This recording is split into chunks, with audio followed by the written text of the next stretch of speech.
Aircraft carrier అంటే it is like a moving city with tremendous capabilities. ఎప్పుడు కూడా aircraft carrier అనేది ఒక్కటే కదలదు. ఎయిర్క్రాఫ్ట్ క్యారియర్ గ్రూప్ అని ఉంటుంది. ఆ క్యారియర్ గ్రూప్లో వివిధ షిప్స్ ఉంటాయి. ఓకే ఆ ships aeroplanes, fighter jets, helicopters, plus if required soldiers also అందరూ ఉంటారు. ఒక్కసారి ఒక ఎయిర్క్రాఫ్ట్ క్యారియర్ కదిలింది అంటే ఎవరికో ఎక్కడో మూడిందనే. అంటే ప్రస్తుతం ఇంకా అరేబియా సముద్రంలో మోహరించారని చెప్తున్నారు కదా. అది వన్స్ అగైన్ అండి, మనం మీకు తెలియదు, నాకు తెలియదు Yeah, yeah. ఎక్కడుందో. Yeah. బట్ చెప్తున్నారు కాబట్టి మనం యాక్సెప్ట్ చేయాలి. ఒకటి. సెకండ్ థింగ్ ఇస్, ఎక్కడ షిప్ అనేది ఓవర్ నైట్ విమానంలాగా ఒక చోట నుంచి ఇంకో చోటకి వెళ్ళలేదు. షిప్ స్పీడ్ అనేది ఎప్పుడు కూడా స్లోగానే ఉంటుంది. అందుకని ఎప్పుడైనా సరే స్ట్రాటజికల్లీ ముందే పొజిషన్ చేసుకుంటారు. That is part of our war formations.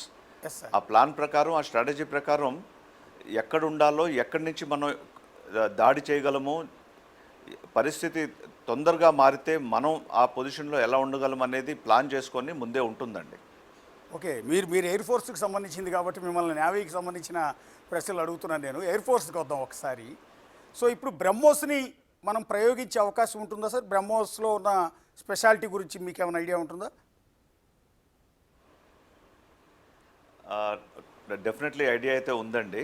Okay. But నేను చెప్పదలుచుకుంటే ఏంటంటే, అందరికీ తెలియచ్చు, కానీ మన ఆయుధాల గురించి మనం ఎంత తక్కువ మాట్లాడుకుంటే అంత మంచిదండి. Yes yes sir. Yeah yeah చాలా ఎదుటి వాడి valuable. దగ్గర ఇలాంటి ఆయుధాలు అవును. ఏమున్నాయి, అవును.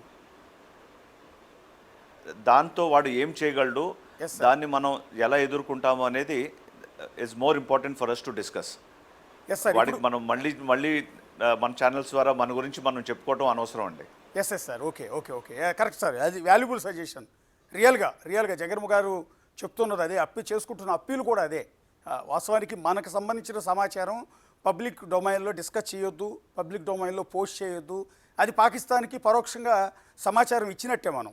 అందువల్ల వాటి గురించి ఎక్కువ జోలికి వెళ్ళొద్దు. అయితే జగన్ గారు, మీరు రాత్రి నుంచి చూస్తున్నారు పాకిస్తాన్ వైపు నుంచి మన వైపుకి వస్తున్న డ్రోన్లు కావచ్చు, పాకిస్తాన్ వైపు నుంచి వస్తున్న మిసైల్స్ కావచ్చు, వాటన్నిటినీ మన వాళ్ళు గాల్లోనే బ్లాస్ట్ చేస్తూ ఉన్నారు.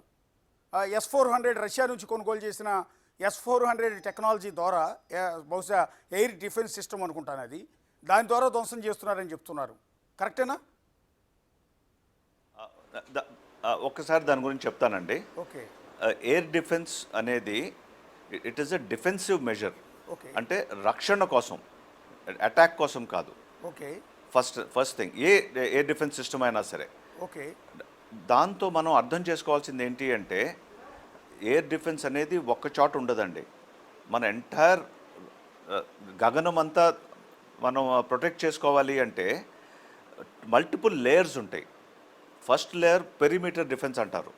పెరిమీటర్ డిఫెన్స్ అంటే మన సరిహద్దులు, దాని తర్వాత సిటీ సరిహద్దులు, దాని తర్వాత ఇంటర్నేషనల్ బార్డర్, దాని తర్వాత వాళ్ళ టెరిటరీలోకి వెళ్ళి కొట్టడం. సో ఎలాంటి వెపన్ని ఎక్కడ డిస్ట్రాయ్ చేయాలనేది చాలా క్లియర్ ప్రోటోకాల్స్ ఉంటాయండి. ఓకే ఈ S-400 అనేది టాప్ ఆఫ్ ద లైన్.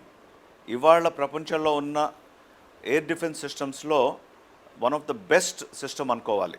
ఎందుకంటే ఇప్పటిదాకా యుక్రెయిన్లో, ఆక్యుపైడ్ రష్యాలో ఓన్లీ ఒక ఇన్స్టెన్స్లో అటాకామ్స్ అని ATCMS అంటారు, అమెరికన్ మిజైల్ సిస్టమ్. అది ఒక S-400 సిస్టమ్ని డ్యామేజ్ చేసినట్టు, డిస్ట్రాయ్ చేసినట్టు ఇన్ఫర్మేషన్ ఉంది మన దగ్గర.